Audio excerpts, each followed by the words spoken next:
يا مساء الحلويات على احلى اخوات في الدنيا، اللهم صلي وسلم وبارك على سيدنا محمد. ما تنسيش لو انت جديدة في القناة تفعلي زر الجرس علشان يوصلك مني كل جديد، عشان كل ما انزل فيديو يوصلك الاشعار بتاعي. النهاردة هنعمل منين كعب الغزال، مفيش ولا اسهل من كده. دايب دوب وما شاء الله تحفة جدا. الطريقة بتاعتي دي بعملها من 3 سنين على القناة، وعمري ما هبطلها ابدا من كتر الجمال. وبتطلع معايا ناجحة جدا. قبل بص ما بتدخل كده البوج بتكون دايبة، وفي نفس الوقت كده متماسكة وحلوة، وشكله احلى من بتاع المحلات، والطعم كمان احلى. بصوا طعمه تحفة جدا. هنبدأ مع بعض المقادير. معايا كيلو الدقيق بياخد كوباية من السمنة وكوباية من الزيت، وثلاث معالق 4 معالق من السكر اسفة، ومعلقة خميرة فورية، والسمسم ده على حسب ما انت عايزة. انا هعمل 2 كيلو، يعني علشان لو اسرة قليلة وهتعمل كيلو واحد، فعشان كده قلت لكم المقادير دي. انا هعمل 2 كيلو دقيق، فهحط لهم كوبايتين من السمنة وكوبايتين من الزيت. كله يكون بدرجة حرارة الغرفة، ما يكونش في التلاجة خالص. دولت معلقتين كبار من الخميرة الفورية، وشوية من السمسم. انا طبعا عشان متأكدة ان الخميرة بتاعتي حلوة وشغالة فنزلت بيها على طول. انت لو الخميرة بتاعتك مش شغالة حطيها في شوية مية دافيين وتركنيها على جنب عشان تشوفيها، عشان ما تبوظيش كل المكونات اللي موجودة معاكي. هنزل بقى بكل الحاجات اللي معايا دي، اللي هو كوبايتين من السمنة وكوبايتين من الزيت والخميرة و8 معالق سكر، علشان دولت 2 كيلو من الدقيق. وهبدأ ان انا ابس في العجينة. اهم حاجة في المنين البس كويس. عشان يطلع معاكي ناجح ودايب لازم تبسيه كده كويس. لغاية ما يتشرب كل السمنة. تفرد ايديك الاتنين كده وتحطي العجينة في وسط ايديك، وتبدأ ان انتي تبسي فيها علشان تاخدي احلى منين. معلش اتأخرت عليكم في الطريقة، يعني بصوا كنت مشغولة كتير جدا والله، وكنت نفسي ان انا انزل لكم كل حاجات العيد، وان شاء الله احتمال يعني انزل لكم حاجات تاني لو الوقت يعني اتوفر معايا، هنزل لكم ان شاء الله. ابدا ابس في العجينه كلها لغايه ما يعني لون الدقيق ده يغيب خالص، واحس ان العجينه خلاص اتشربت السمنه والزيت خالص. ممكن نستبدل لو ما عندكيش زيت مثلا، وحابه تحطي للكيلو الكوبايتين السمنه عادي، وال2 كيلو تحط لهم ال4 كوبايات سمنه عادي برضو، بيبقى حلو نفس الطعم. ويا سلام بقى لو سمنه بلدي تديله طعم حلو جدا. وبصوا بيطلع معاكي انجح حاجه في الدنيا. والسمنه برضو العلب بتبقى حلوه، بس بتديله طعم تاني، يعني بتوديه في حته تاني. بص بفضل اغيب كده في الدقيق خالص. واهم حاجه البس، يعني اخد كده حوالي 10 دقايق ابس فيه. بياخد معايا وقت شويه بس عشان يطلع ناجح كده، واكل احلى منين في الدنيا. ربنا يحسن ما بين ايديكم يا رب العالمين. بعد ما بسيته كويس طبعا جدا، وكده رحت حطيت كوباية من المية. الكيلو بياخد كوباية من المية بقى على حسب نوع الدقيق، يعني كل نوع دقيق بيختلف عن التاني. يعني ال2 كيلو حطيت لهم كوبايتين من المية. الكوباية دي اللي حطيت بيها المية كان مكانها اللي هو السمنة. على حسب نوع الدقيق اللي معاكي. في دقيق كده بيبقى فيه عرق فبياخد مية كتير، وفي دقيق ما بياخدش، فعلى حسب نوع الدقيق اللي موجود معاكي. هي العجينة دي يعني بتبقى شكلها كده مشججة ومش حلوة، وفي الاخر بتبقى حلوة. المهم ان انت تفضلي تعجني فيها حوالي 5 دقايق كده كويس، لغاية ما تلاقي الملمس بقى ناعم. وتمسكي كده كورة وتلاقيها مش بتشجج في ايدك، يعني تمسكي تعملي كورة تلاقيها مش بتشجج معاكي. طبعا ايه الاهم حاجة تفضل العجن الكويس فيها. بينجح المنين معاكي جدا. شايفين ما شاء الله العجينة اهي بدأت تتعجن وبدأت تتلم. شايفين اول ما بتتلم كده وتعرفين ان هي اتعجنت كويس، تلاقي الحواف بتاعة الطبق او الحاجة اللي بتعجني فيها تلاقيها نضفت وما بقاش فيها يعني عجين ولا اي حاجة.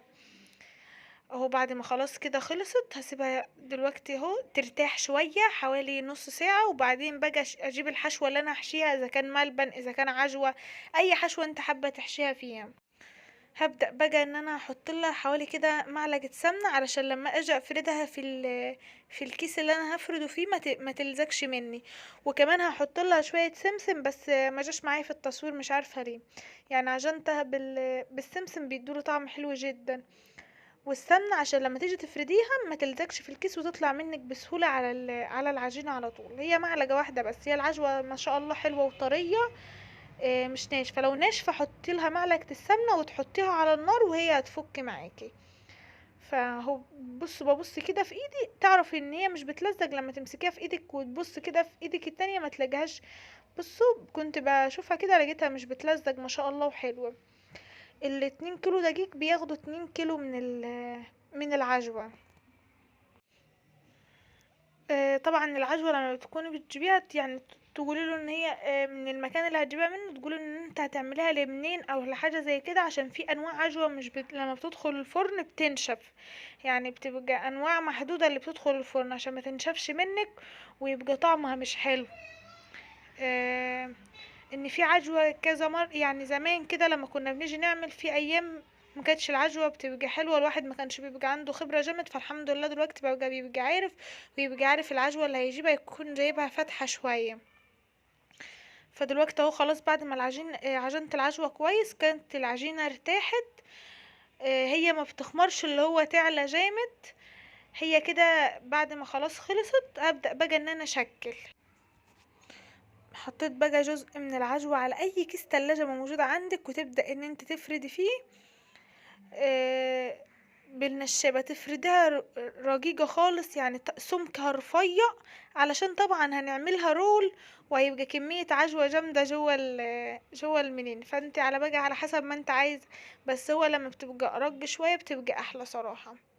يعني عشان هتترف في كذا طبقة ما تبقاش تجيلة كده ومنفوخة على الفاضي. هو لما تنفخيها يعني تعمليها السمك الرفيع بتبقى حلوة، والطعم كمان بيبقى حلو، والشكل النهائي بيبقى حلو. اهم حاجة يعني العين بتاكل قبل البوج. يعني اذا العين شافت الحاجة حلوة هي العين اللي بتاكل. اعملوا الحاجة كده شكلها حلو، واهم حاجة ده في الدنيا. بعدين بقى جبت قطعة من العجينة وبدأت ان انا افرد كده فيها بالنشابة. ما شاء الله العجينة كده حلوة، بتتفرد معايا بسهولة، ما بتتعبنيش صراحة في الفرد. كل حاجة ما شاء الله كانت اليوم ده حلوة. بفرد كده العجينة، وبعدين بحط عليها العجوة، وبعدين بقى ببدأ ان انا اقطع كده الزوايد، احوش العجوة اللي زادت، العجين اللي زايد، واظبط فيها عشان تطلع كده شكلها النهائي حلو شبه بتاع المحلات اللي احنا بنشوفه في المحلات واحلى. انا بالنسبه لي يعني حاجه البيت كلها بتبقى حلوه، ضامنين كل حاجه غاسلينها بايدينا، الحاجه احنا عارفين عاملينها ازاي، عارفين احنا حاطين ايه في العجين. ربنا يحسن ما بين ايديكم يا رب العالمين. بس فبدأت كده بضغط عليها كويس. فبعدين قلت لا، ارفعها كده واعملها من الناحيه التانية، علشان ما كانتش جايه على عدلي، عشان ما تبقاش. يعني اول واحده دي عملتها تخينه جوي. انت بقى على حسب ما انت عايزاها رفيعه براحتك، عايزاها تخينه جوي. دي كانت تخينه جوي اول واحده مني دي، وبعد كده بدات بقى ارفع شويه واصغر، عشان الواحد لما يحط كام واحده كده مع كوبايه شاي، يعني مثلا ما يكتمش من واحده ويسيبها، لا ياكل الواحده مره واحده كده تبقى جد المره. عايزه تصغريها دي حاجه ترجعلك، انت عايزه تكبري اكتر من كده براحتك. شايفين العلامة دي وانا بقطع اللي هي اللفة، اخليها من تحت، وعشان اخليهم كلهم قد بعض اظبط كده بصباعين، وبعدين ابدأ ان انا اقطع عشان كلهم كده يبقى شكلهم زي بعض، ما تبقاش واحدة كبيرة جوي وواحدة صغيرة جوي. هي اول واحدة دي اللي انا عملتها هي بس اللي كانت كبيرة، لكن الباقي يعني صغرته علشان حسيت ان هو كبير جوي. بعد كده بقى قلت هعمل شوية بالملبن، بس بالطريقة التقليدية اللي هي بتاعت جدتي بتاعت زمان، الطريقة العادية خالص. كانوا زمان كده يفردوا العجينة ويحطوا في قلبها العجوة او ملبن او اي حاجة. يعني كانوا زمان هي الطريقة دي، بس ما كانوش بيفردوا يعني بنشابة ولا بكده، كانوا بيرصوا في القلب بتاعها العجوة او اذا كان الملبن، وبعدين يجيبوا طبقة عجين ويحطوها ايه فوقيها، او ممكن كانوا بيرفوها مثلا زي رول. احنا يعني بقينا نرجق طبقة العجين كده ونحطها كده. ابدأ بس دوس عليها جامد عشان لما تخمر وانت حطها في الصاج ما تبدأش تفلج منك. تبدأ تحوش بس العجين الزايد كده عشان تبقى طعمها حلو. احنا بس يعني بنعمل تكات كده بسيطة فيها، ان احنا مثلا بنفردها، لكن هي دي نفس الطريقة بتاعت جدتي بتاعت زمان، غير الطريقة بقى بتاعت الايام دي. ما شاء الله، شوفوا الملبن طالع منها وحلوة برضو جدا. يعني لو تشوف الطريقة السهلة على قلبك، اسهل حاجة واعمليها. هعمل بقى كله كده بنفس الطريقة، اللي هو بفرد العجوة وابدأ بس اظبطها بالاول بالسكين قبل ما احطها على العجينة، علشان العجينة ما تتلوث مني العجوة. العجوة دي اللي هو البلح، علشان لو مثلا مفيش حد يعرف ولا كده. طريقة سهلة جدا وما بتاخدش اي وقت، وبيطلع معاكي احلى منين، وكمان شكله حلو وطعمه حلو. اهم حاجة الطعم، بيطلع الطعم ما شاء الله تحفة جدا، دايب كده دوب. بصي لو كلتي كذا واحدة ما بتشبعيش من كتر الاكل فيه، من كتر ما هو طعمه حلو وبيدوب كده في البوق. ببدأ ان انا ابرمها كده برمتين علشان بس تتقفل معايا كويس وما تتفتحش، وزي ما قلتلكوا على الناحية اللي فيها الخط بتاع العجوة ده، ويبقى الناحية دي من تحت. طبعا انا ظابطه ايدي في التقطيعه، وكلهم الحمد لله سوا واحد.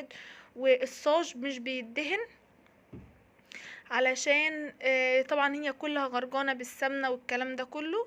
دلوقتي اهو بعد ما خلاص خلصت كده التقطيع، هبدأ بقى اجيب صفارة بتاع البيضة، بفصل الصفارة عن البياضة، وشوية من اللبن، وبكوين من الفانيليا او فانيليا سايله المتوفر عندك، علشان بس ما يبقاش فيه زفاره. طول ما انت حطيتي كيس الفانيليا ما بيبقاش فيه اي زفاره خالص.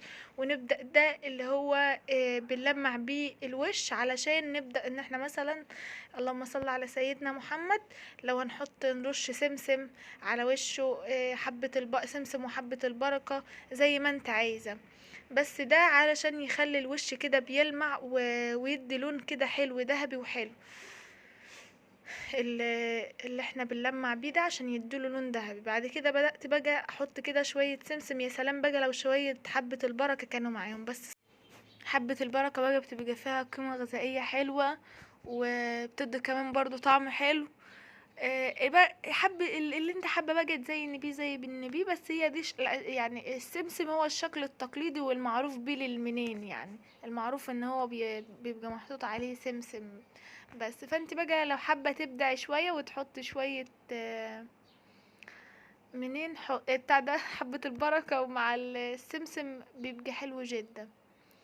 وبكون بقى قبل ما ادخلها الفرن بكون مشغله الفرن الاول يسخن، علشان يعني تستوي. هو بياخد وقت شوية في الفرن، حوالي يعني يجي نص ساعة، علشان يعني طبعا هي بيبقى في قلبها عجين وكده، فبتاخد وقت شوية في الفرن علشان تستوي حلو جدا. فبنسيبها براحتها علشان تبقى مجرمشة كده ودايبة، ما استعجلش عليها، واسيبها براحتها كده في الفرن على نار هادية. اول ما تاخد لون من تحت تروحوا تسيبوها على نار هادية، عشان هي بتاخد لون من تحت في الاول، بياخد لون من تحت في الاول قبل ما يكون طاب كله. فانت بعد كده تروحي مهديه النار وسايباه براحته خالص في الفرن لغايه ما يطيب، ما تستعجليش عليه خالص. بعد بقى ما خلص كده وطلعته من الفرن، يعني ما شاء الله طلع حلو جدا. هما في شويه الشوايه غمجت اللون بتاعهم، بس الطعم بتاعهم تحفه. اللي هما في نص الصاج دوت عشان الشوايه تحتهم على طول. شايفين بيتفرك معايا دايب ما شاء الله، طالع تحفه ما شاء الله دايب توب. ربنا يحسن بين ايديكم يا رب العالمين، وتطلع وصفات احلى من كده كمان. كده كنت خلصت كل ده الكيلو حطيته في طبق كده، والكيلو التاني حطيته في طبق تاني.